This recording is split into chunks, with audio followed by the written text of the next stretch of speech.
ఇది మీరు భారతదేశంలో ఏ సహవాసంలో చూడారు? మొట్టమొదటి భక్సింగ్ గారు ఇది ఆరంభించింది దేవుని వాక్యానికి దగ్గరలో.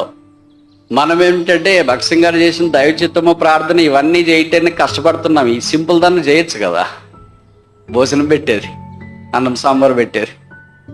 ఇది కూడా కష్టం. ఇది కొంతమంది భక్తులు ఏమంటారంటే, ఎల్డర్స్ వాళ్ళకి భిన్నాభిప్రాయాలు ఉంటాయి కదా. ఎందుకు బ్రదర్, వేస్ట్ బ్రదర్, బయట వాళ్ళు వచ్చి తినిపోతారు బ్రదర్, నీ సొమ్ము అది.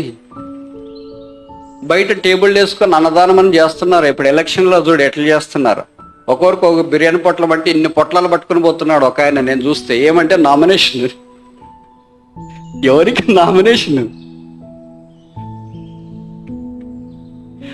అంటే లోకం అట్లా ఇస్తుంది, మనం అట్లా ఇవ్వాలని కాదు. అంటే లోకస్తులు అలాగ చేస్తున్నారు కదా. కరోనా పీరియడ్లో బయట భోజనం పెట్టి పొట్లాలన్నీ పేదలందరికీ ఇచ్చినారు కదా. దేవుడు మనకి ఇచ్చిన దాంట్లో ఒక పూట అన్నం సాంబార్ పెట్టి ఏం కష్టమండి?